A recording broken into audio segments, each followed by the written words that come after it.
Hello everyone, how are you all? I hope you guys are doing well.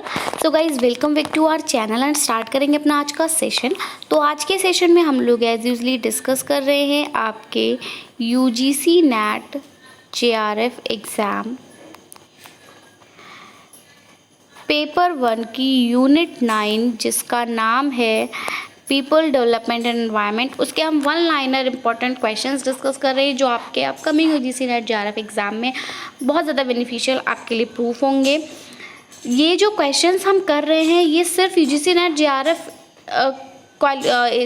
की preparation करने वाले paper 1 वाले candidates के लिए नहीं है, बल्कि ऐसे कैंडिडेट्स जो अपना UGC net JRF exam paper 2 में दे रहे हैं ये उनके लिए भी हेल्पफुल है।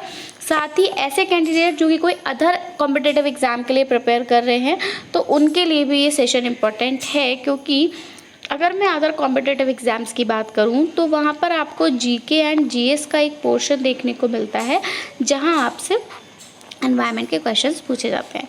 तो हमने ऑलरेडी 80 क्वेश्चंस अपने कवर कर लिए थे क्वेश्चन नंबर 81 प्रीवियस सेशन में, एंड क्वेश्चन नंबर 81 के साथ हम इस पार्ट में कवर करने वाले हैं।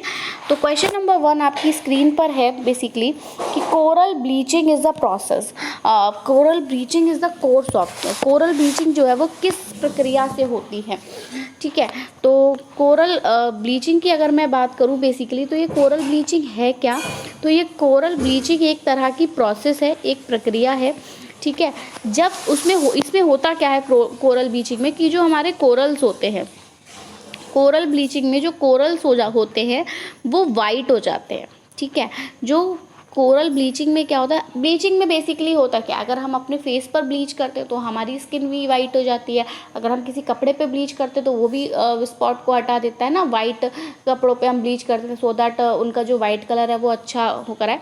तो वही कोरल ब्लीचिंग में भी यही होता है कि जो कोरल्स होते हैं वो वाइट हो जाते हैं। और ये जो कोरल्स हैं ये वाइट क्यों होते हैं, क्योंकि ना जो सिम्बायोटिक एल्गे होता है,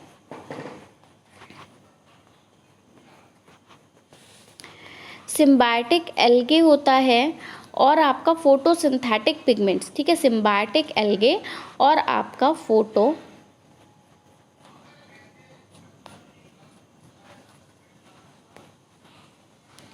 फोटोसिंथेटिक पिगमेंट्स, तो इन दोनों चीज़ों की क्या हो जाती है, कमी हो जाती है। ठीक है, तो इस वजह से जो हमारे कोरल्स होते हैं वो वाइट हो जाते हैं।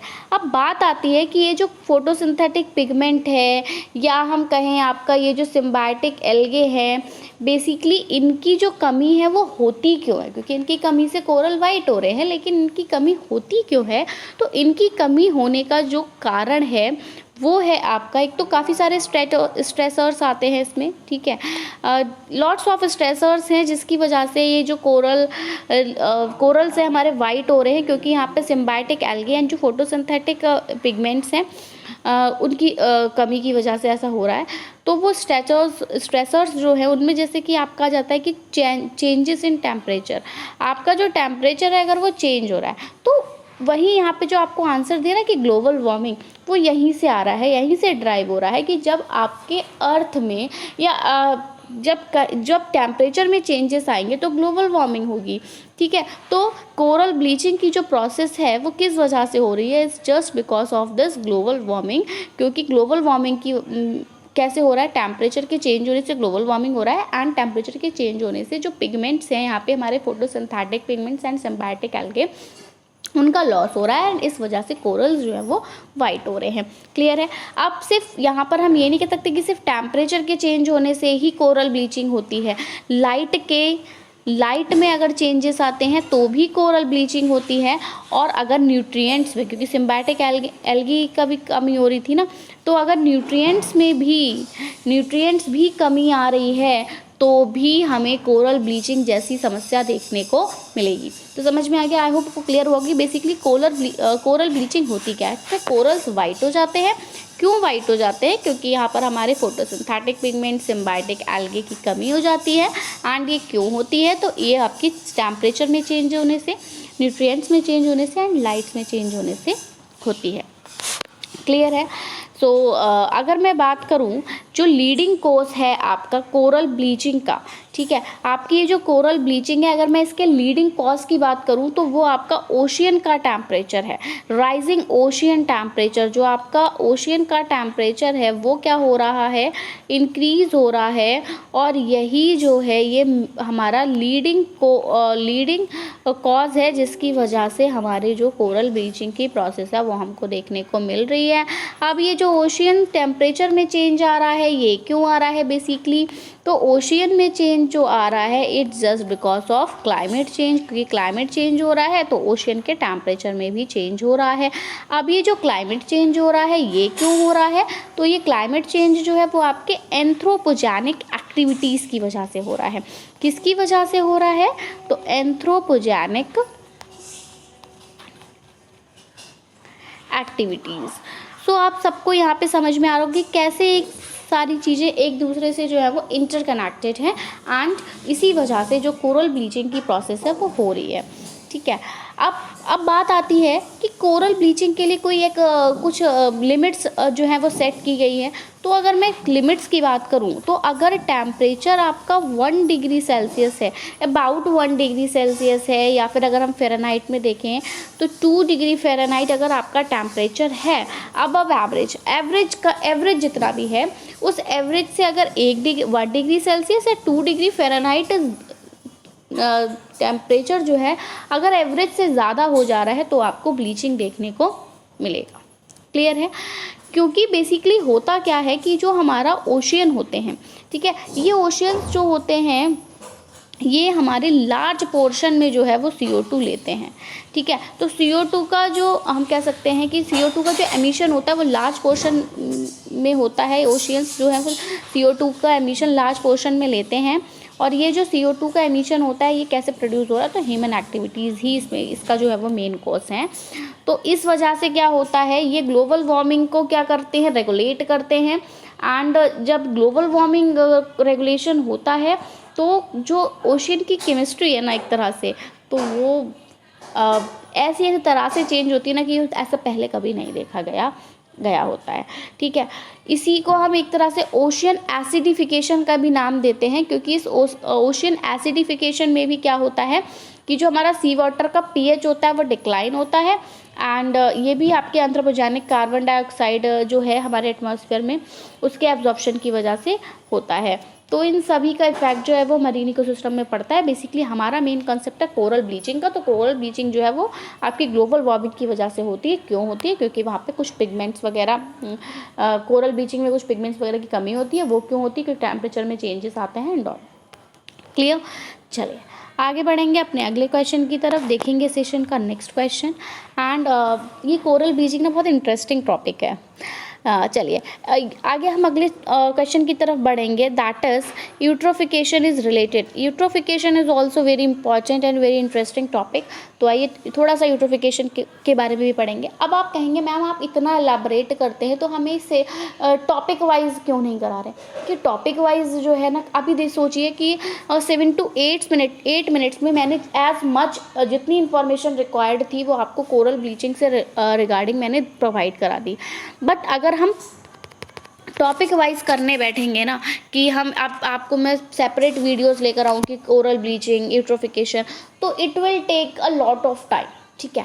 तो it's not convenient for me also and for you also. ठीक है। तो इसलिए हम क्वेश्चंस की फॉर्म में आते हैं, एंड जो भी कंसेप्ट है जो मुझे लगता है कि आई शुड टॉट यू, तो वो मैं आपको यहाँ पर एक्सप्लेन करती चलती हूँ। क्लियर है। चलो नेक्स्ट क्वेश्चन हमारा जो है यूट्रोफिकेशन इज रिलेटेड टू। तो यूट्रोफिकेशन किससे रिलेटेड है, तो it's related to water pollution. Eutrophication आपका जल प्रदूषण से संबंधित होता है। अब हम यूट्रोफिकेशन के बारे में जानेंगे। सो यूट्रोफिकेशन जो है वो एक जनरल टर्म है। ठीक है। यूट्रोफिकेशन एक जनरल टर्म है जो कि एक प्रोसेस को डिस्क्राइब करती है, एक ऐसी प्रोसेस जिसमें हमारे न्यूट्रिएंट्स, ध्यान रखेंगे, यूट्रोफिकेशन एक ऐसी टर्म है जो कि एक प्रोसेस को डिस्क्राइब करती है जिसमें कि हमारे जो न्यूट्रिएंट्स होते हैं वो जो भी वाटर बॉडी होती है उसमें एक्युमुलेट हो जाते हैं। जो भी हमारी वाटर बॉडी होती है उसमें न्यूट्रिएंट्स जो होते हैं बेसिकली वो एक्युमुलेट हो जाते हैं। क्या हो जाता है कि न्यूट्रिएंट्स जो है वो क्या होंगे, वो एक्यूमुलेट हो जाते हैं वाटर बॉडी में। ये एक प्रोसेस है जिसका हम यूट्रिफिकेशन कहते हैं। इससे क्या होता है, जब न्यूट्रिएंट्स जो है किसी भी वाटर बॉडी में एक्यूमुलेट हो जाते हैं तो इससे जो माइक्रो ऑर्गेनिजम्स होते हैं उनकी जो ग्रोथ होती है वो इंक्रीज़ करती है। क्या होता है, न्यूट्रिएंट्स के वाटर बॉडी में एक्यूमुलेशन की वजह से क्या होता है, इंक्रीजमेंट होता है या इंक्रीजिंग होती है किस में, ग्रोथ में। किसकी ग्रोथ में, तो माइक्रो ऑर्गेनिजम्स की ग्रोथ में। कौन से माइक्रो ऑर्गेनिजम्स, तो ऐसे माइक्रो ऑर्गेनिजम्स जो क्या करते हैं, ऐसे माइक्रो ऑर्गेनिजम्स जो क्या करते हैं, जो वाटर की ऑक्सीजन होती है ना उसको डिप्लीट करते हैं। देखिए इसको आप ऐसे कनेक्ट कर सकते हो कि as we are the living organisms so we need oxygen to survive, okay, and micro organisms are also considered as a living organisms, है ना। माइक्रो ऑर्गेनिजम्स को भी हम लिविंग ऑर्गेनिजम्स की तरह कंसिडर करते हैं। So they also need oxygen for their survival. Connect करें, just connecting it so that you can understand better. तो यहाँ पर यही बोला है कि होता क्या है बेसिकली कि जो यूट्रोफिकेशन होता है ये वाटर पॉल्यूशन के रिलेटेड होता है। क्यों, क्योंकि क्या होता है कि इसमें न्यूट्रिएंट्स जो होते हैं वो वाटर बॉडी में एक्यूमुलेट हो जाते हैं। जब वाटर बॉडी में न्यूट्रिएंट्स एक्यूमुलेट होते हैं तो इससे क्या होता है, माइक्रो ऑर्गेनिजम्स की ग्रोथ होती है। जब माइक्रो ऑर्गेनिजम्स की ग्रोथ होती है तो उनको ज़्यादा ऑक्सीजन की रिक्वायरमेंट होती है। तो ऑक्सीजन क्या हो रही होती है, बेसिकली वाटर की ऑक्सीजन डिप्लीट हो रही होती है, ठीक है। तो जब ऑक्सीजन डिप्लीट हो रही होती है तो ये यूट्रोफिकेशन जो है वो प्रोसेस हमको देखने को मिलती है। इसीलिए हम कहते हैं कि यूट्रोफिकेशन जो है वाटर पोल्यूशन कॉज करता है। तो यूट्रोफिकेशन एक नेचुरल प्रोसेस है, ठीक है। इसको हम मैनमेड प्रोसेस भी कह सकते हैं एंड क्योंकि और हम इसको कल्चरल यूट्रोफिकेशन भी कह सकते हैं। अब बात आती है कि इसमें बेसिकली होता क्या है, तो इसके कारण जो होते हैं वो भी होते हैं कि किसी भी वाटर बॉडी में वाटर पोल्यूशन की तरह अगर आप किसी भी वाटर बॉडी में सीवेज वाटर, ठीक है, इंडस्ट्रियल आपका वेस्ट वाटर जो होता है, इंडस्ट्रियल वेस्ट वाटर, आपके जो फर्टिलाइज़र के रन ऑफ होते हैं, फर्टिलाइज़र का रन ऑफ कैसे आता है कि मान लीजिए आपने अपने जो भी आपकी फील्ड है, ठीक है, आपकी जो भी क्रॉप है उस क्रॉप पे आपने फर्टिलाइज़र्स का यूज़ किया। अब क्या हुआ कि मान लीजिए रेन हो गई, तो अब वो जो फर्टिलाइज़र्स थे, ठीक है, वो फर्टिलाइज़र्स क्या होंगे, बहकर जो है वो वाटर बॉडी तक पहुंचेंगे due to rain also and due to the process of irrigation also. अगर आप इरीगेशन कर रहे हैं देन ऑल्सो क्या होगा कि वो जो फर्टिलाइज़र्स हैं वो बहकर जो है वाटर बॉडी में पहुंचेंगे। तो हम कहना चाह रहे हैं कि जो वाटर पोल्यूशन जिस तरह से होता है उस तरह से यूट्रोफिकेशन भी होता है कि इसमें क्या होता है कि वाटर बॉडी में जो भी हमारे पोल्यूटिंग सब्सटेंसेस होते हैं, ठीक है, जैसे कि जैसे कि सीवेज का वाटर हो गया, इंडस्ट्रियल वेस्ट वाटर हो गया, फर्टिलाइज़र रन ऑफ हो गया, इनसे होकर कहाँ पहुँचते हैं, वाटर बॉडी में पहुँचते हैं, न्यूट्रिफिकेशन को कॉज करते हैं। अब बात आ जाती है कि such nutrient pollution usually causes algal blooms. याद रखेंगे कि ये जो यूट्रोफिकेशन में हम जिस न्यूट्रिएंट पोल्यूशन की बात कर रहे हैं वो बेसिकली क्या करता है, तो वो आपके एल्गल यानी कि एल्गल ब्लूम को कॉज करता है। एल्गल ब्लूम्स और बैक्टीरियल ग्रोथ क्या होता है, एल्गे बहुत ज़्यादा उगाते हैं उस पानी में, ठीक है, और बैक्टीरियल ग्रोथ वहाँ ज़्यादा होती है। इस वजह से जो भी डिजॉल्व ऑक्सीजन होती है उस वाटर में वो डिप्लीट हो जाती है और फिर जो हमारा सब्सटैंशियल एनवायरनमेंट होता है वो डिग्रेड हो जाता है, ठीक है। अब यहाँ पर बात, अब अपनी यूट्रोफिकेशन की तो बात कर ली, यूट्रोफिकेशन तो हमने जान लिया बेसिकली क्या हो रहा है, ठीक है। अब कुछ अप्रोचेस भी होनी चाहिए सो दैट हम इसको प्रिवेंट कर सके। तो उसमें बेसिकली क्या है कि जो पॉइंट सोर्स है, यानी कि हम कह सकते हैं पॉल्यूशन का जो पॉइंट सोर्स है ना, लाइक सीवेज और एग्रीकल्चर एज वेल एज अपनी जो भी नॉन पॉइंट पॉल्यूशन सोर्सेज भी हैं तो उनको कम करिए थोड़ा सा, ठीक है। एडिशनली हम ये भी कह सकते हैं कि आप कुछ ऐसा करिए, कुछ बैक्टीरियाज का इंट्रोडक्शन कराइए, कुछ एल्गे का इंट्रोडक्शन कराइए जो कि ऑर्गेनिजम्स को इनहिबिट करे, जैसे कि आपका शेलफिश हो गया, सीवेड हो गया, ठीक है, क्योंकि इससे क्या होगा, नाइट्रोजन पोल्यूशन को रिड्यूस करने में हेल्प मिलेगी, ठीक है, जिससे क्या होगा, आप साइनोबैक्टीरिया की ग्रोथ को कंट्रोल कर सकते हो, जो कि हमारा मेन सोर्स है हार्मफुल एल्गल ब्लूम के लिए, ठीक है। तो ये याद रखेंगे, अगर आपसे पूछा जाए कि what is the main source for harmful algal blooms, तो you have to answer cyanobacteria, ठीक है। ये जो साइनोबैक्टीरिया है ये आपका एक मेन कॉज है जिसकी वजह से आपको एल्गल ब्लूम देखने को मिलता है। क्लियर है? चलिए आगे बढ़ेंगे। नेक्स्ट है यूट्रोफिकेशन, किससे संबंधित है, सेम एज जल प्रदूषण। चलिए आगे अपने अगले क्वेश्चन की तरफ बढ़ेंगे। And this question says that which river of India is known as the bio desert due to more pollution. तो इसका जो आंसर आएगा आपका दैट इज दामोदर रिवर। तो भारत की किस नदी को अधिक प्रदूषण के कारण जैव रेगिस्तान के रूप में जाना जाता है? तो अधिक प्रदूषण के कारण हम दामोदर नदी को जैव रेगिस्तान के रूप में जानते हैं। अब आइए दामोदर रिवर की जब बात आ गई, ऐसे हमने ऑलरेडी अपने प्रीवियस सेशंस में काफ़ी सारी रिवर्स को डिस्कस किया है, तो दामोदर रिवर को भी डिस्कस करते हैं। तो जो दामोदर रिवर है हम सभी को पता है कि बेसिकली क्या है, आपकी एक इंडियन रिवर है ये, ठीक है। अब ये जो रिवर है ये आपकी फ़्लो करती है, ठीक है, कहाँ से फ़्लो करती है, तो झारखंड और वेस्ट बंगाल। अगर मैं इंडियन स्टेट्स की बात करूं कि ये किन स्टेट से हमारी फ़्लो करती है, तो हम याद रखेंगे कि जो दामोदर रिवर है ये एक रिवर है जो कि आपकी इंडियन स्टेट्स जो हैं झारखंड और वेस्ट बंगाल की, वहाँ से ये फ़्लो करती है, ठीक है। नेक्स्ट अगर मैं इसकी बात करूँ तो जो ये वैली है या जो ये रिवर है ये मिनरल सोर्सेज से रिच है, ठीक है, ये बात याद रखेंगे। अगर हम दामोदर रिवर की बात करें तो ये मिनरल सोर्सेज से रिच हमारी रिवर है, क्योंकि दामोदर घाटी योजना का भी नाम आपने सुना होगा, दामोदर वैली प्रोजेक्ट, तो वहीं से बोला है कि वो जो वैली है वो मिनरल रिसोर्सेज जो हैं उसमें ज़्यादा हैं, ठीक है, मिनरल रिसोर्सेज वहाँ ज़्यादा हैं। एंड इस वजह से मिनरल सोर्सेज ज़्यादा होने की वजह से उसको लार्ज स्केल माइनिंग और इंडस्ट्रियल एक्टिविटीज़ के लिए भी जाना जाता है। दूसरा आपका ये जो दामोदर रिवर है ना, जैसे हम लोग पढ़ते हैं कि आप लोगों ने सुना होगा सौरो ऑफ बिहार। अगर मैं सौरो ऑफ बिहार की बात करूं तो which river is known as sorrow of Bihar. Bihar का शोक बेसिकली किसको कहा जाता है, तो हम सभी को पता है कि बिहार का शोक जो है वो कोसी रिवर, कोसी नदी को बिहार का शोक सौरो ऑफ बिहार कहा जाता है।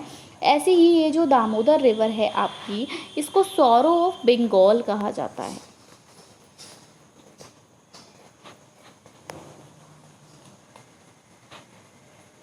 क्या कहा जाता है इसको, सौरो ऑफ बंगाल कहा जाता है। तो सौरो ऑफ बंगाल, ये क्वेश्चन पूछा जा सकता है कभी आपसे कि which river is known as the sorrow of Bengal, so you have to answer that Damodar river is known as the sorrow of Bengal. और आपसे क्वेश्चन पूछा जा सकता है कि दामोदर नदी को कहाँ का शोक कहा जाता है, तो दामोदर नदी को बंगाल का शोक कहा जाता है, ठीक है। एक तो ये क्वेश्चन एक मैंने एक्स्ट्रा आपको प्रिपेयर करा दिया यहाँ पर। बाकी दामोदर रिवर आपकी जो इंडियन स्टेट्स हैं हमारी झारखंड और वेस्ट बंगाल, वहाँ से गुजरती हैं। मिनरल रिसोर्सेज में ये रिच होती हैं, इसी वजह से इनको ये जानी जाती हैं मतलब माइनिंग और इंडस्ट्रियल एक्टिविटीज़ के लिए। दूसरा अगर मैं बात करूँ यहाँ पर तो हमने जैसे बोला ना कि सौरो ऑफ बंगाल इसको कहा जाता है, तो सौरो ऑफ बंगाल इसको क्यों कहा जाता है, तो सौरो ऑफ बंगाल इसको कहा जाता है क्योंकि यहाँ पर बिकॉज ऑफ हम कह सकते हैं कि रैवेजिंग फ्लड, ठीक है, रैवेजिंग फ्लड की वजह से इसको सौरो ऑफ बंगाल कहा जाता है। और ये जो फ्लड होती है ये कहाँ होती है, तो ये फ्लड जो होती है जो आपके वेस्ट बंगाल के प्लेन एरियाज़ है ना, वहाँ पर इस रिवर की वजह से फ्लड्स आ जाती हैं, ठीक है। इसी वजह से बंगाल का इसको शोक कहा जाता है, क्योंकि भैया फ्लड आएगी तो नुकसान होगा, ठीक है, लोगों के घर टूटेंगे, लोगों की जानें जाएंगी, तो एक तरह से एक शोक की लहर वहाँ पर जाएगी, इस वजह से इस रिवर को बंगाल का शोक कहा जाता है। अब बात आती है कि काफ़ी सारे डैम्स भी कंस्ट्रक्ट हुए हैं हमारे दामोदर रिवर पे, उसके ट्रिब्यूटरीज़ पे, तो उसने फ्लड को कंट्रोल करने में समहाउ जो है वो हेल्प किया है, ठीक है। इसकी अगर हम ट्रिब्यूटरी रिवर्स की बात कर लें कि दामोदर रिवर्स की कितनी ट्रिब्यूटरी रिवर्स है, तो दामोदर रिवर की ट्रिब्यूटरी रिवर्स की अगर मैं बात करूँ तो इसमें बराकर रिवर आती है, ठीक है, बराकर आती है, कोनार आती है, ये बहुत ध्यान रखने वाली, बोकारो। बोकारो तो पूछा भी गया है एग्ज़ाम में कि मतलब क्वेश्चन दिया है कि दामोदर रिवर की सहायक नदी कौन सी है, ट्रिब्यूटरी रिवर कौन सी है, वहाँ पे ऑप्शन आपको बोकारो दिखेगा। तो बराकार है, कोनार है, बोकारो है, हाहारो है, ठीक है, मैं यहाँ नोट कर रही हूँ, नोट करते चलिए। हाहारो है, ठीक है, घारी है, खडिया है, भेरा है। तो ये हमारी कुछ ऐसी रिवर्स है जो कि हमारी ट्रिब्यूटरी रिवर्स है। बेसिकली आपको बोकारो, बराकार, कोनार और जामुनिया, इन्हीं से क्वेश्चन पूछा जाएगा, ठीक है। अब ये जो दामोदर और अगर जो बराकार ट्राइफरकेट होगा, ठीक है, जो दामोदर का और बराकार का जो ट्राइफरकेट होगा, जो आपकी बराकार और दामोदर है, ये ट्राइफरकेट करेगी आपके छोटा नागपुर प्लेट्यू को, ठीक है। छोटा नागपुर प्लेट्यू को ट्राइफरकेट किया जाएगा दामोदर और बराकार के द्वारा।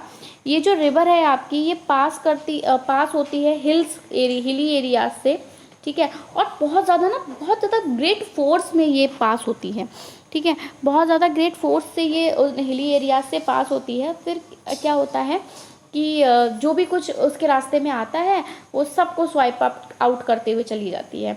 तो यहाँ पर एक बात हमें और याद रखनी है कि 2 ब्रिजेस बनाए गए थे, ठीक है, 2 ब्रिजेस बनाए गए थे, जैसे कि आपके ग्रैंड ट्रंक रोड, आप लोगों ने नाम सुना होगा ग्रैंड ट्रंक रोड पे, ठीक है। तो ग्रैंड ट्रंक रोड पे 2 ब्रिजेस बनाए गए थे आपके हज़ारीबाग डिस्ट्रिक्ट के बारही के पास में, जहाँ पे कि जो कि आपके टर्न डाउन हुए, मतलब हम कह सकते हैं जिनको गिरा दिया गया इस बराकर रिवर के द्वारा। तो सोचिए ये बराकर रिवर कितनी फ्लो के साथ जो है वो फ्लो करती है, कितना तेज प्रेशर के साथ, कि उसने सोचिए ब्रिजेस ही गिरा दिए, ठीक है। तो यहाँ पर इतनी ही बात हमको यहाँ पे डिस्कस करनी थी। सो दैट्स इट। आप आगे अगले क्वेश्चन की तरफ बढ़ेंगे, तो नेक्स्ट क्वेश्चन देखेंगे। Yes, what is called the high temperature in the town centre. अब अगर आपसे पूछा जाए कि शहर के केंद्र में उच्च तापमान को क्या कहा जाता है, अगर किसी भी शहर के केंद्र में उच्च तापमान है तो उसको हम आइलैंड कहते हैं। क्या कहते हैं, क्या कहते हैं, हीट आइलैंड कहते हैं, ठीक है, हीट आइलैंड। तो शहर के केंद्र में उच्च तापमान को हीट आइलैंड कहा जाता है। बेसिकली अब ये हीट आइलैंड्स होते क्या हैं, आइए उनको डिस्कस कर लेते हैं। इनको हम लोग अर्बन हीट आइलैंड भी कहीं कहीं कहते हैं, ठीक है, क्योंकि शहर की बात हो रही है तो इनको अर्बन हीट आइलैंड भी कहा जाता है। तो ये होता क्या है कि कुछ हमारे अर्बन एरियाज़ जो होते हैं वो इस अर्बन हीट आइलैंड को एक्सपीरियंस करते हैं, इस UHI इफेक्ट को एक्सपीरियंस करते हैं। इसको शॉर्ट फॉर्म में UHI कहा जाता है। तो कुछ हमारे अर्बन एरियाज़ हैं जो कि इस UHI को एक्सपीरियंस करते हैं। तो हम ये कह सकते हैं कि ये जो होते हैं ये हमारे उसके अर्बन एरियाज़ के आसपास के जो भी रूरल एरियाज़ होते हैं, अर्बन एरियाज़ के आसपास के जो भी रूरल एरियाज़ होते हैं उनके कंपैरिजन में ये जो अर्बन एरियाज़ हैं ये काफ़ी ज़्यादा वार्मर होते हैं। ये होता क्यों है बेसिकली, क्योंकि यहाँ पर टेम्परेचर डिफरेंस जो होता है, ठीक है, वो आपका नाइट में ज़्यादा होता है at comparison to during the day, ठीक है। तो डे के कंपैरिजन में नाइट में टेम्परेचर डिफरेंस ज़्यादा देखने को मिलता है। इस वजह से जो आपका UHI का इफेक्ट है वो देखने को मिलता है। एंड ये बहुत ज़्यादा एपरेंट भी है क्योंकि विंड्स जब हमारी वीक होती है ना, जब विंड्स कभी कभी आपने देखा होगा, हम लोग जनरली यूजुअली देखते भी हैं अभी कि गर्मी पड़ रही होती है बट हवा नहीं चल रही होती, बहुत हल्के हल्के कोई पत्ता हिल रहा होता है, तो उनको हम कहते हैं कि winds are weak at that time. तो यहाँ पर बोला है कि अपेरेंटली क्या होता है कि जब विंड्स आपकी वीक होती है ना, ब्लॉक कंडीशंस के अंतर्गत ही ऐसा आपको देखने को मिलता है कि जब ब्लॉक कंडीशंस होती हैं तो ब्लॉक कंडीशंस के टाइम पे जो विंड्स होती हैं ना आपकी, वो वीक होती हैं। और ये हम लोग समर और विंटर्स दोनों में ही नोटिस करते हैं कि विंड्स जो हैं वो वीक हैं या फिर नहीं है। तो इसकी वजह से ही जो टेम्परेचर डिफरेंस होता है वो आपका दिन के कंपैरिजन में नाइट में ज़्यादा होता है और इस वजह से आपको UHI इफेक्ट देखने को मिलता है। अगर मैं बात करूँ मेन कॉज की UHI इफेक्ट के, तो ये कहाँ से होता है, तो UHI इफेक्ट बेसिकली यही है कि यहाँ पे टेम्परेचर डिफरेंस होता है नाइट में ज़्यादा डे के कंपैरिजन में, और ये क्यों होता है, just because of the weak winds. अब ये जो कॉज है हमारे UHI का, ये उसमें कॉज क्या आता है, तो देखिए जिस तरह से आपके लैंड सरफेस में मॉडिफिकेशंस हो रहे हैं, ठीक है, काफ़ी सारे मॉडिफिकेशन होते हैं। मान लीजिए वहाँ पहले एक फॉरेस्ट था, उस फॉरेस्ट को कट कर दिया और वहाँ पे क्या कर दिया, कोई इंडस्ट्री बना दी, मॉडिफिकेशन हुआ उसका। तो जब लैंड सरफेसेस पे मॉडिफिकेशंस होते हैं, ठीक है, जब हम लैंड सरफेसेस पे मॉडिफिकेशंस करते हैं तो क्या होता है, जो कि मॉडिफिकेशंस करते हैं, और कब करते हैं, जब जो हमारी वेस्ट हीट होती है ना वो जनरेट हो रही होती है, ठीक है। तो इस तरह से जो UHI है वो देखने को मिलता है।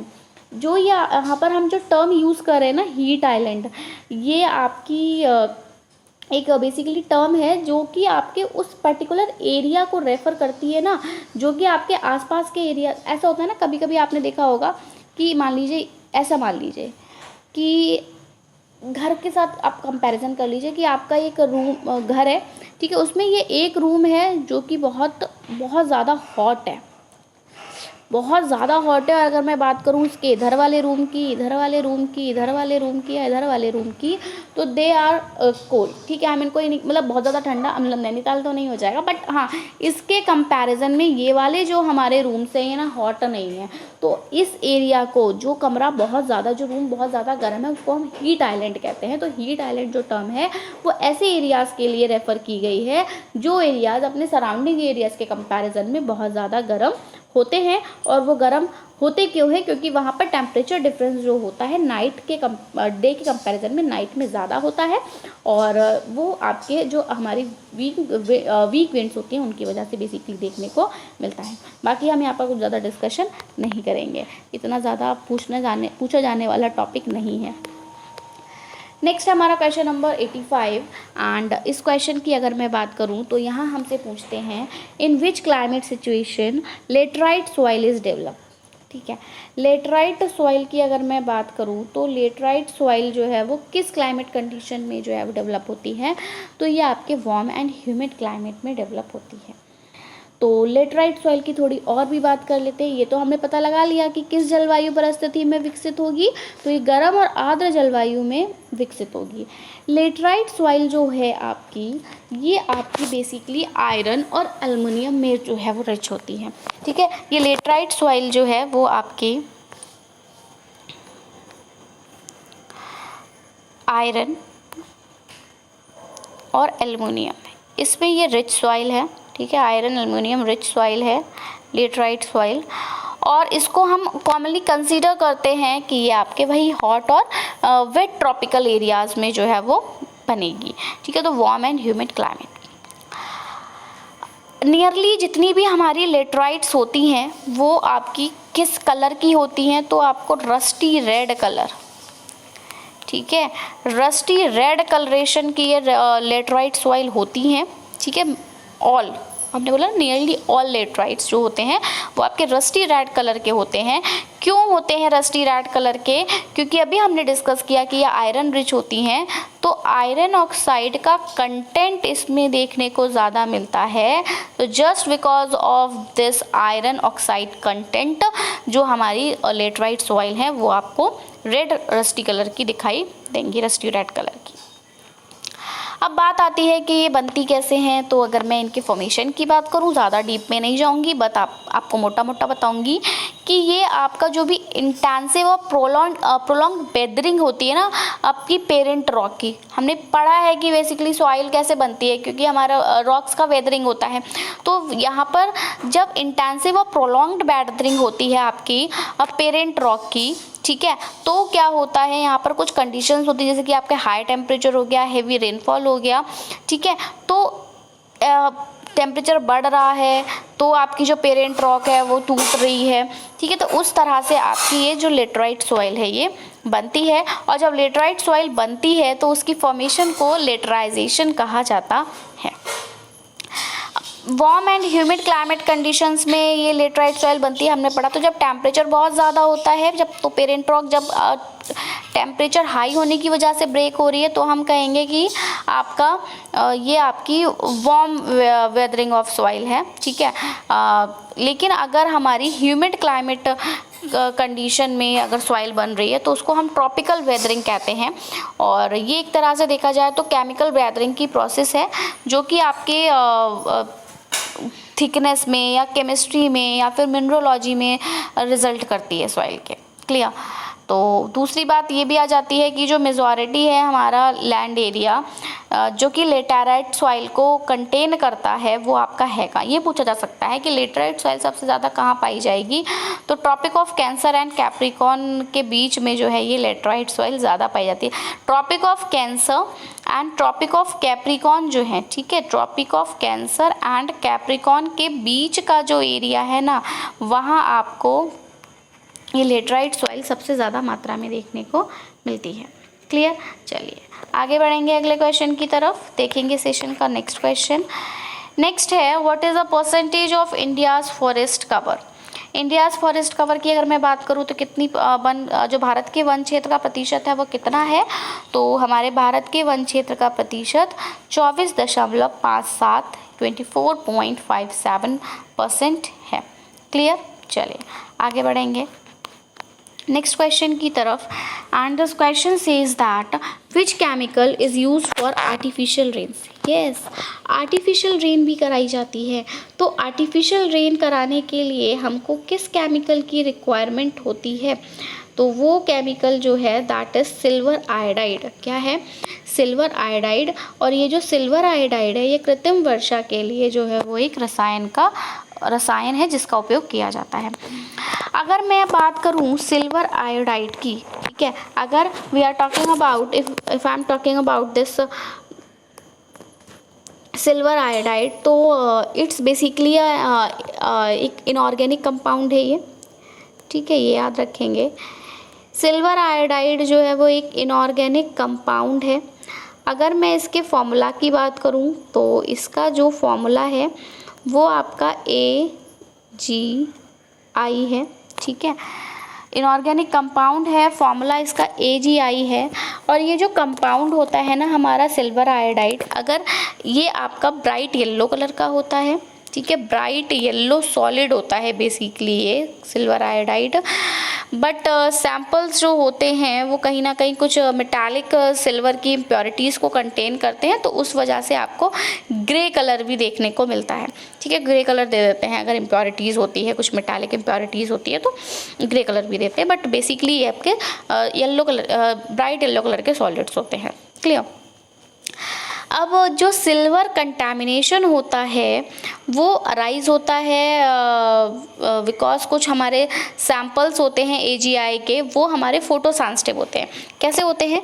कुछ हमारे इस सिल्वर आयोडाइड के जो सैम्पल्स होते हैं वो फोटो सेंसिटिव होते हैं, और फोटो सेंसिटिव होने की वजह से सिल्वर कंटामिनेशन हमको देखने को मिलता है। और ये जो प्रॉपर्टी होती है, ठीक है, ये जो प्रॉपर्टी होती है ये एक्सप्लॉइट होती है सिल्वर वेस्ट फोटोग्राफी में। क्लियर। सिल्वर आयोडाइड का हम जैसे हमने बोला आर्टिफिशियल रेन कराने के लिए इसका यूज़ करते हैं, ऐसे ही हम इसको एज एन एंटीसेप्टिक भी यूज़ करते हैं। एज एन एंटीसेप्टिक भी सिल्वर आयोडाइड को यूज़ किया जाता है। मैं आपको सिल्वर आयोडाइड के अलग अदर इंफॉर्मेशन दे रही हूँ रिगार्डिंग सिल्वर आयोडाइड। तो ये एंटीसेप्टिक की तरह भी यूज़ होता है एंड क्लाउड सीडिंग, ठीक है, क्लाउड सीडिंग में भी यूज़ होता है and just because of that it's use as artificial rain, ठीक है, आर्टिफिशियल रेन कराने के लिए भी इसको जाना जाता है। इसमें जो आपकी क्लाउड सीडिंग होती है ना, इसमें क्या होता है, क्रिस्टलाइन स्ट्रक्चर होता है हमारा बीटा AgI का, ठीक है, तो ये आपके आइस की तरह होता है। क्रिस्टलाइन स्ट्रक्चर जो होता है आपके बीटा AgI का, ये आपका आइस की तरह होता है, ठीक ठीक है। और इससे क्या होता है, ये मतलब हम कह सकते हैं कि फ्रीजिंग को ये अलाउ करता है। और ये जो फ्रीजिंग की प्रोसेस होती है इसको हेट्रोजेनस न्यूक्लिएशन कहा जाता है। इस हेट्रोजेनस न्यूक्लिएशन के थ्रू ये जो फ्रीजिंग की प्रोसेस है वो होती है, ठीक है। इस सिल्वर आयोडाइड में जो फ्रीजिंग की प्रोसेस होती है आइस की तरह जो ये दिखाई देता है, just because of the heterogeneous nucleation. और अप्रॉक्सीमेटली अगर मैं बात करूं तो यहाँ पर आपको 50,000 kg सिल्वर आयोडाइड का यूज़ करना पड़ेगा तभी क्लाउड सीडिंग होगी एनुअली। और हर सीडिंग एक्सपेरिमेंट में आपको 10 से 50 ग्राम के सीड्स की भी रिक्वायरमेंट होगी। और इसी तरह से हम जो है वो क्या करा देते हैं, आर्टिफिशियल रेन यहाँ से करा देते हैं। क्लियर। चलिए नाउ आप अगले क्वेश्चन की तरफ बढ़ेंगे। एंड ये जो क्वेश्चन है आपका ये बेसिकली गंगा एक्शन प्लान से है, ठीक है। तो talking about the Ganga action plan, question is when did Ganga action plan phase 1 start in India. जो गंगा एक्शन प्लान का फेज़ 1 था वो कब इंडिया में स्टार्ट हुआ, तो ये आपका स्टार्ट हुआ था 14 जून 1986 में। 14 जून 1986 में ये जो गंगा एक्शन प्लान है इसका फर्स्ट फेज़ स्टार्ट हुआ था। गंगा एक्शन प्लान जो है वो क्यों आया था, तो जो हमारी गंगा रिवर है ना उसमें जो भी पोल्यूशन हो रहा है, यहाँ हिंदी में नहीं है ये क्वेश्चन, ओके चलिए मिस हो गया होगा, कोई नहीं बता देती हूँ कि जो गंगा एक्शन प्लान है उसका फेज़ 1 कब स्टार्ट हुआ था इंडिया में, तो आपका 14 जून 1986 को Ganga action plan phase 1 India में स्टार्ट हुआ था। और ये गंगा एक्शन प्लान आया इसीलिए था कि जो भी ऑनगोइंग पोल्यूशन हो रहे थे गंगा रिवर में तो उसको प्रोटेक्ट करने के लिए। हम सभी को पता है कि जो हमारी गंगा रिवर है वो लार्जेस्ट रिवर है इंडियन सब कॉन्टिनेंट में, ठीक है।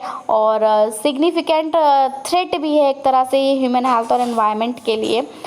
तो जो रिवर है, ठीक है, वो वाटर, हम सभी को पता है कि जो रिवर है हमारी वो प्रोवाइड करती है वाटर अबाउट 40% जो हमारी इंडिया की पॉपुलेशन है उसको ये वाटर प्रोवाइड किया जाता है रिवर्स के थ्रू, ठीक है। और ये जो हमारी गंगा रिवर है ये 40% पॉपुलेशन को वाटर देती है क्रॉस 11 स्टेट्स, ठीक है। तो ये जो हमारी रिवर है ये हम कह सकते हैं कि ये आपकी एस्टिमेटेड पॉपुलेशन की अगर मैं बात करूं तो 500 मिलियन पीपल्स को ये सर्व करती है, ठीक है। More than any other river, इतना कोई भी रिवर नहीं करती वर्ल्ड में जितना ये करती है। और ये सेवियरली पोल्यूटेड हो रही है ह्यूमन वेस्ट के थ्रू। सोचो ये कितना ज़्यादा हेल्प कर रही है ह्यूमंस को एंड ह्यूमंस इसको पोल्यूट कर रहे हैं इन टर्न। तो सेवरली पोल्यूटेड रिवर है ये, और ये सेवरली इसको जो पोल्यूशन हो रहा है just because of human waste और जो भी आपके इंडस्ट्रियल कंटामिनेंट्स हैं उनकी वजह से। तो अगर हम बात करें तो गंगा को मोस्ट पोल्यूटेड रिवर भी माना जाता है वर्ल्ड में, ठीक है। तो इसी वजह से जो है वो ये गंगा एक्शन प्लान जो था वो प्राइम मिनिस्टर के द्वारा, ठीक है, जब इंडिया में मतलब काफ़ी सारे इनिशिएटिव्स तो वैसे लिए गए थे, ठीक है। राजीव गांधी जब हमारे पीएम थे एट दैट टाइम इनिशिएटिव लिए गए थे। और तो वही है कि पहला फेज़ तो आपका स्टार्ट हुआ था 1986 में, ठीक है। उसके बाद नरेंद्र मोदी ने भी जो हमारे अभी करंट की जो श्री नरेंद्र मोदी जो प्राइम मिनिस्टर हैं उन्होंने भी इसके लिए इनिशिएटिव्स लिए हैं। तो बेसिकली जो गंगा एक्शन प्लान है वो प्रोग्राम जो था आपका वो लॉन्च तो राजीव गांधी के द्वारा ही किया गया था जो हमारे फॉर्मर पीएम थे, ठीक है। तो राजीव गांधी जी ने ये जो प्लान था ये अप्रैल 1986 में लॉन्च किया था ताकि जो भी पोल्यूशन हो रहा है रिवर का उसको कम किया जा सके। और फिर इसका फेज़ 1 जो था वो 14 जून 1986 को स्टार्ट कर दिया गया। चलिए नेक्स्ट है, which state of India covered the highest forest areas. तो हाईएस्ट फॉरेस्ट एरियाज़ के बारे में हम लोग ऑलरेडी काफ़ी बार डिस्कस कर चुके हैं। तो मध्य प्रदेश ये एक ऐसा स्टेट है आपका, बार बार आप ये क्वेश्चन मैं बोलती हूँ आपको रिपीट होता जाएगा कि जो इंडियन स्टेट की अगर मैं बात करूँ तो ऐसी कौन सी इंडियन स्टेट है जो सबसे ज़्यादा फॉरेस्ट कवर करती है, फॉरेस्ट एरिया कवर करती है, या फिर हम भारत के किसी राज्य में सबसे अधिक वन क्षेत्र कहें तो वो आपके मध्य प्रदेश में है। नेक्स्ट है, which state of India has the highest forest percentage. Yes हमने ये तो देख लिया कि भूमि पे वन सबसे ज़्यादा कहाँ है, तो हमने देख लिया मध्य प्रदेश में है। लेकिन अब भारत के किस राज्य में सबसे अधिक वन प्रतिशत है? तो वन प्रतिशत की अगर मैं बात करूँ तो सबसे अधिक जो है वो आपका मिज़ोरम में है। और कितना है लगभग? तो आपका 85.4% यानी कि 85.4% है।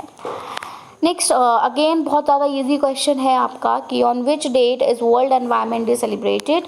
सो we all know that on 5th of June every year we celebrate world environment day. तो 5th जून को हम एज वर्ल्ड एनवायरनमेंट डे की तरह सेलिब्रेट करते हैं।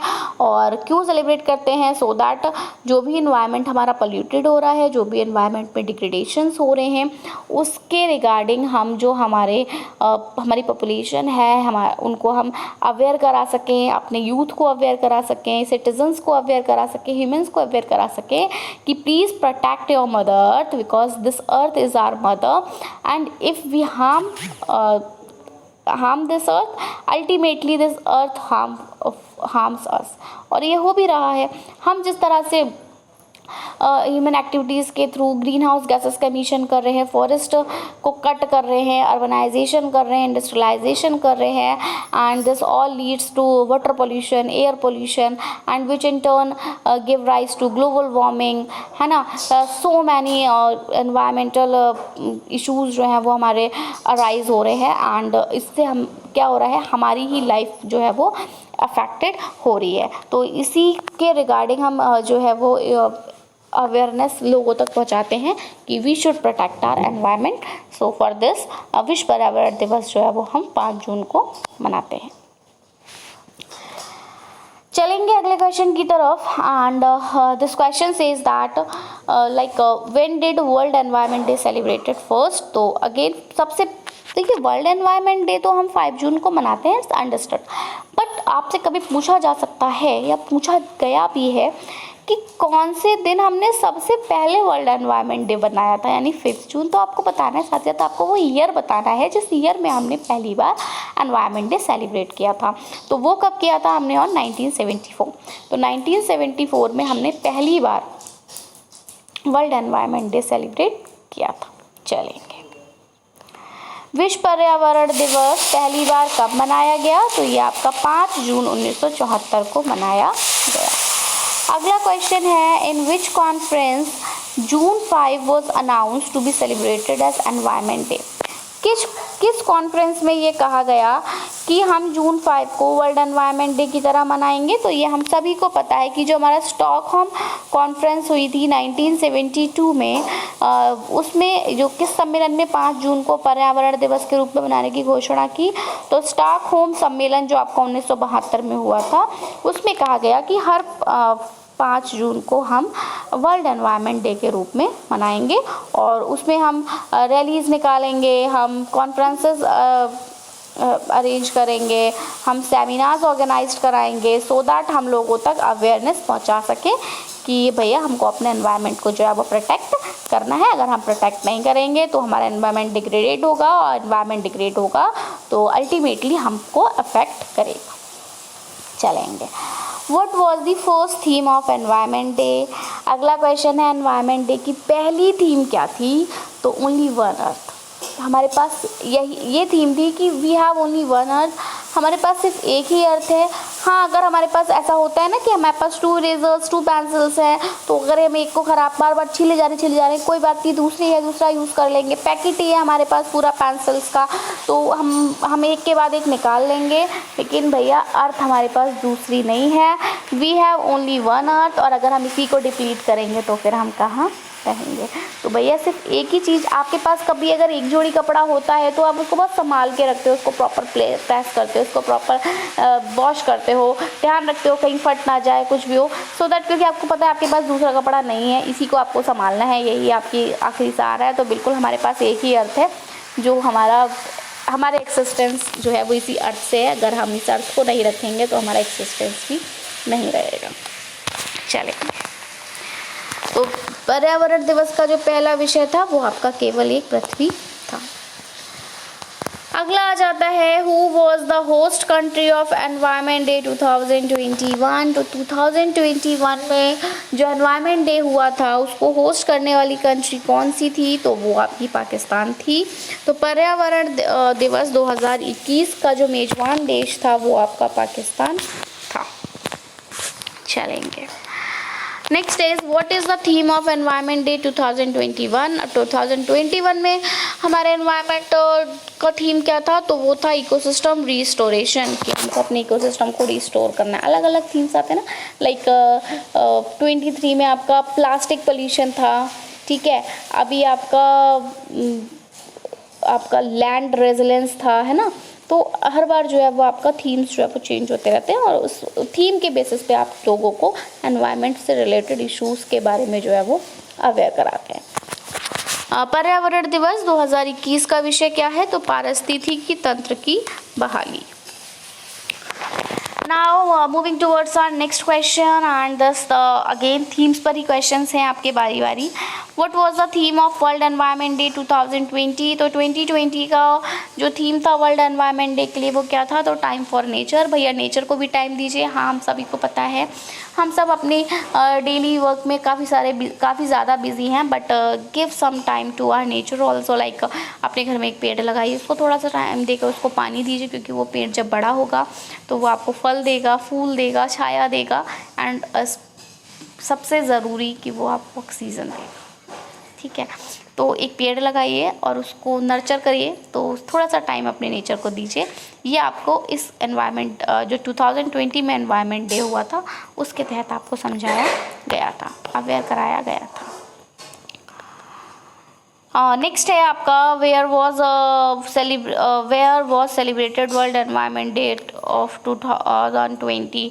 एंड ये 2020 का जो वर्ल्ड एनवायरनमेंट डे था वो कहाँ सेलिब्रेट किया गया था, तो 2020 का वर्ल्ड एनवायरनमेंट डे आपका कोलंबिया में सेलिब्रेट किया गया था और इसमें जर्मनी की पार्टनरशिप रही थी, ठीक है। तो ऐसे क्वेश्चंस भी पूछे जाते हैं। आप कहेंगे मैम ये आप पुराना नहीं, पूछा जा सकता है। आपको भैया नॉलेज होनी चाहिए हर चीज़ की। अगर आप एनवायरनमेंट का पेपर देने चाह रहे हैं तो you have the knowledge of environment. तो कोलंबिया वर्ल्ड एनवायरनमेंट डे 2020 में कोलंबिया में सेलिब्रेट हुआ था और जर्मनी की पार्टनरशिप इसके साथ रही थी। तो 2020 का जो विश्व पर्यावरण दिवस था वो कोलंबिया जर्मनी की साझेदारी के साथ मनाया गया था। Now moving towards our next question that is 100 and हमने डिसाइड भी किया था कि हम 100 क्वेश्चंस करेंगे एंड हमने 100 क्वेश्चंस कर लिए। 100 क्वेश्चंस के साथ 5 क्वेश्चंस आपको बोनस क्वेश्चंस मिल रहे हैं। तो चलिए, when did India become the first host country for world environment day. World environment day के लिए पहली बार जो इंडिया थी वो होस्ट कंट्री बनी थी कब, तो 2011 में बनी थी और उस टाइम पे स्लोगन था forest nature at your service, ठीक है। हिंदी में देखेंगे कि भारत विश्व पर्यावरण दिवस का पहला मेजबान देश कब बना, तो 2011 में बना था और उस टाइम पे जो नारा था वो था वन प्रकृति आपकी सेवा में। बिल्कुल भैया, नेचर हमारी सेवा करने के लिए है, लेकिन हम नेचर को अपनी सेवा करने ही नहीं दे रहे, क्योंकि हम उसको डिप्लीट करने में लगे। जब हम कोई हमारी सेवा कर रहा हो, हम उसको पैर मार रहे हो, तो फिर वो हमारे पैर क्यों दबाएगा, है ना। तो वही है। चलेंगे, ये रहे अब आपके बोनस क्वेश्चन। टारगेट मेरा 100 क्वेश्चंस का था, वो मैंने यहाँ पर फिनिश कर दिया। अब मैं आपके लिए 5 बोनस क्वेश्चंस लेकर आई हूँ, जल्दी जल्दी इनको करेंगे, ठीक है। एक तरह से कह सकते हैं रैपिड फायर राउंड ये आपका 5 क्वेश्चंस का रहेगा। यहाँ मैं कोई आपको एक्सप्लेनेशन नहीं दूंगी, कुछ नहीं, बस क्वेश्चन करेंगे, आंसर देखेंगे। रैपिड क्वेश्चन हैं, बोनस क्वेश्चन हैं। अगर आपको इनका एक्सप्लेनेशन चाहिए कमेंट सेक्शन बताइएगा, सेपरेट से मैं आपको इनका एक्सप्लेनेशन ला दूँगी, किसी भी एक पर्टिकुलर टॉपिक पे आपको चाहिए तो। What was the theme of World Environment Day 2018। तो 2018 में जो वर्ल्ड एनवायरनमेंट डे था उसका थीम क्या था, तो यहाँ इन बोनस क्वेश्चंस में हम सबके थीम देख रहे हैं। तो बीट प्लास्टिक पोल्यूशन, और ये अभी भी आपको 2023 में भी प्लास्टिक पोल्यूशन से ही रिलेटेड आपका थीम था, ठीक है। उस टाइम पे था बेसिकली बीट प्लास्टिक पोल्यूशन। तो भारत में मनाए गए विश्व पर्यावरण दिवस 2018 का जो विषय था वो प्लास्टिक प्रदूषण को हराए था। लास्ट टाइम भी कुछ ऐसा ही था। Who announces the themes of World Environment Day celebration? World environment day celebration के थीम्स को कौन अनाउंस करता है, तो ये आपके अनाउंस किए जाते हैं यूनाइटेड नेशंस के द्वारा। क्वेश्चन नंबर 103 कहता है आफ्टर विच ईयर, किस साल के बाद environment day celebrated in different countries rotating wise. Rotating wise जो था वो किस साल के बाद एनवायरनमेंट डे सेलिब्रेट किया जाने लगा कंट्रीज़ में, तो 1987 के बाद। तो किस वर्ष के बाद पर्यावरण दिवस अलग अलग देशों में बारी बारी से मनाया जाता है, तो 1987 के बाद से। Question number 104 under which programme environment day celebrated across the world. पूरे वर्ल्ड में एनवायरनमेंट डे को आप किस प्रोग्राम के तहत मनाते हो, तो आप इसको मनाते हो United Nation environmental programme, that is UNEP। Clear, चलेंगे। दुनिया भर में किस कार्यक्रम के तहत पर्यावरण दिवस मनाया जाता है, तो ये आपके संयुक्त राष्ट्र पर्यावरण कार्यक्रम UNEP। Okay so bonus questions तो 5 की बातें की थी, लेकिन कुछ ज़्यादा ही हैं। चलिए कोई नहीं, हम सिर्फ 5 तक ही डिस्कस करेंगे। एंड लास्ट क्वेश्चन है फिर आपका, what are the main objectives of the celebration of environment day. आपके जो एनवायरनमेंट डे का सेलिब्रेशन उसका मेन ऑब्जेक्टिव क्या होता है, तो raising public awareness to save the environment. मैंने बताया आपको पर्यावरण दिवस मनाने के मुख्य उद्देश्य है कि पर्यावरण को बचाने के लिए जन जागरूकता को आप बढ़ाएंगे। अब ये बाकी क्वेश्चंस रह गए हैं तो उनको हम नेक्स्ट वीडियो में डिस्कस करेंगे, क्योंकि वीडियो काफ़ी ज़्यादा लेंदी हो गया, अप्रॉक्स 50 मिनट्स का। तो उसको यहीं स्टॉप करते हैं। वीडियो पसंद आया हो तो लाइक कर दीजिएगा, अपने फ्रेंड्स में शेयर कर दीजिएगा, उनको भी इससे बेनिफिट मिल जाएगा। कोई क्वेरी है कमेंट सेक्शन में ज़रूर पूछिएगा, कोई सजेशन है ज़रूर दीजिएगा, क्या चाहते हैं ज़रूर से बताइएगा। So that's it from my side. आपका सपोर्ट बहुत ज़्यादा वैल्यूएबल है हमारे लिए, तो प्लीज़ गिव योर सपोर्ट।